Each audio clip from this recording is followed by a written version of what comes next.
नमस्कार पिलामाने आज आमे रसायन विज्ञानर गोटे बहुत मजादार विषय पढ़िबा। तमे माने केबे भाबिच ताप बा हीट केमती केमिकल रिएक्शन को एते जोर करि दिए। चलो आज सेई रहस्य को बुझिबा। चलो गोटे सरल प्रश्नरू आरंभ करिबा जहा आम आजिर पूरा पाठर चाबिकाठी। केबे देखिच गोटे ग्लो स्टिक गरम पानी रे केमती अधिक उज्जवल होई जळे आउ ठंडा पानी रे टिके धिम्मा हुए किंतु काहींकी आज आमे एहारी भितरे तिबा विज्ञान को ही बुझिबा। अच्छा तेबे आजिर एही यात्रा रे आमे कोन कोन देखिबा। एठी अछि आमर रोड मैप। आमे गोटिए परे गोटिए एही सबु विषय को बुझी बुझी जिबा। तेबे चालंतु आरंभ करिबा। ओके तेबे आमर प्रथम पॉइंट ताप काहींकी जिंस को एते शीघ्र कराई दिए। एहार गोटे साधारण नियम अछि। चालंतु देखिबा।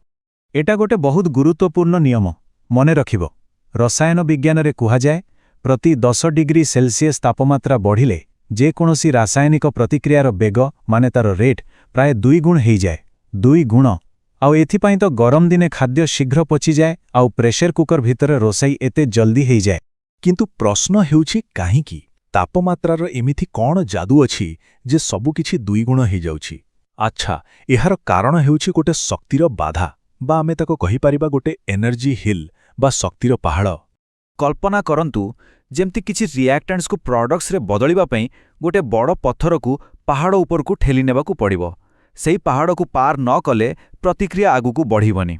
सेही पहाड़टा ही हेउछि हमरो एनर्जी बैरियर। आउ सेही पहाड़ ऊपर को चढ़िबा पई जो सर्वनिम्न शक्ति बा मिनिमम एनर्जी दरकार ताकू ही आमे कहू एक्टिवेशन एनर्जी जहाको आमे ईए द्वारा सूचाई थाउ। एही शक्ति पाइले जाई गोटे हाई एनर्जी एक्टिवेटेड कॉम्प्लेक्स तैयारी हुए आउ तापरे जाई फाइनल प्रोडक्ट्स मिले। देख एई टर्मटा एक्टिवेशन एनर्जी परीक्षा पई बहुत इंपोर्टेंट। एहाकू भलो करी मने रखिबो। ठीक अछि तेबे ए जो तापमात्रा आउ रिएक्शन स्पीड कथा हमें कहूछे एहाकू कोन गोटे फॉर्मूला रे पके हेबो। हाँ निश्चय हेबो आउ सेटा होछि हमर परवर्ती विषय। एही संपर्क को गाणितिक भावरे बुझाइबा पई जणे वैज्ञानिक स्वांटे आरेनियस गोटे बहुत जबरदस्त समीकरण देथिले और ताकू ही कुहा जाए आरेनियस इक्वेशन। एही देखंतु एइटा ही सही हीरो फॉर्मूला k = a गुणना e रो पावर -ea/rt। एही गुटिए फॉर्मूला रिएक्शन स्पीड तापमात्रा आउ एक्टिवेशन एनर्जी सबुकु एकाठी बांधी रखिछि। चलो एबे फटाफट यार प्रत्येकटी अंश को बुझी जिबा। के हेउछि हमरो रेट कांस्टेंट माने रिएक्शन रो स्पीड। ए हेउछि कोलिजन फ्रीक्वेंसी माने अणुगुड़िक केते शीघ्र धक्का हेउछंती। ईए तो आमे जानिले एक्टिवेशन एनर्जी। आर हेउछि गैस कांस्टेंट आउ टी हेउछि तापमात्रा। किंतु मने रखिबो एटा केल्विन स्केल रे। तेबे सीधा कथा जेतेबेले टी बढ़िबो के भी बढ़िबो बस।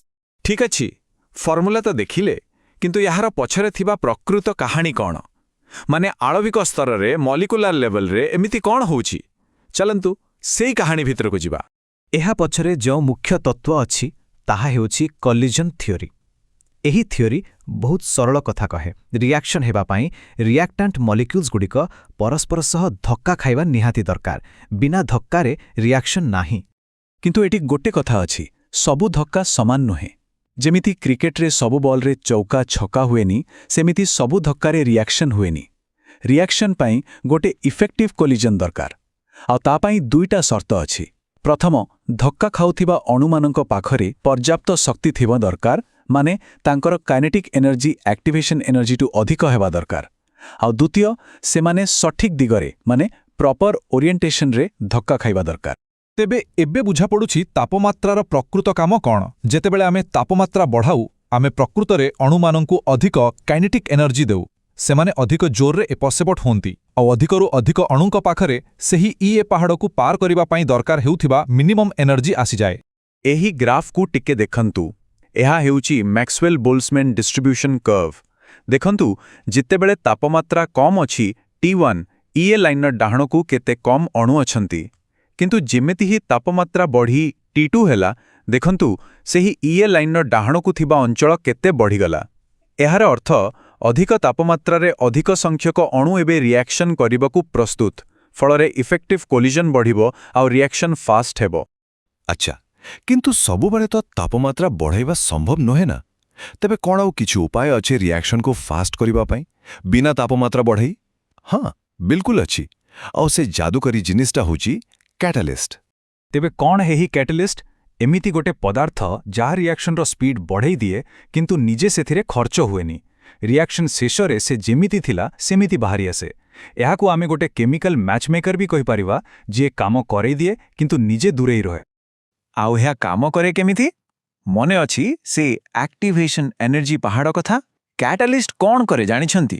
ସେ ସେହି ପାହାଡ଼ ଭିତର ଦେଇ ଗୋଟେ ସୁଡ଼ଙ୍ଗ ବା ଟନେଲ ଖୋଳିଦିଏ। ମାନେ ସେ ରିଆକ୍ସନ ପାଇଁ ଗୋଟେ ନୂଆ ସହଜ ରାସ୍ତା ତିଆରି କରେ ଯାହାର ଆକ୍ଟିଭେସନ ଏନର୍ଜି ବହୁତ କମ୍।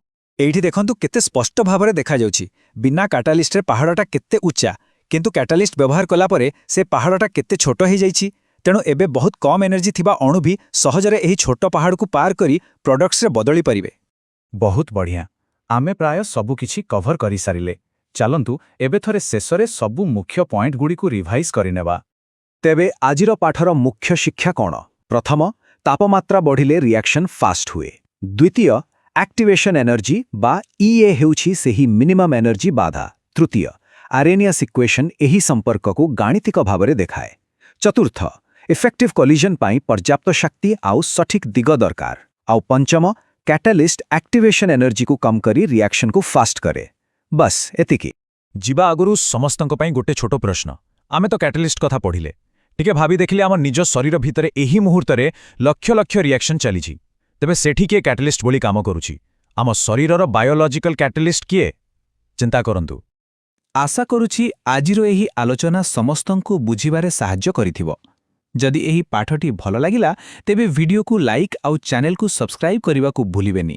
ଆଉ ହଁ, ନିଜ ସାଙ୍ଗମାନଙ୍କ ସହ ନିଶ୍ଚୟ ସେୟାର କରନ୍ତୁ, ଯାହାଦ୍ୱାରା ସେମାନଙ୍କର ବି ପାଠ ପଢ଼ାରେ ସାହାଯ୍ୟ ହେବ। ପୁଣି ଦେଖାହେବା ଆଉ ଏକ ନୂଆ ବିଷୟ ସହିତ।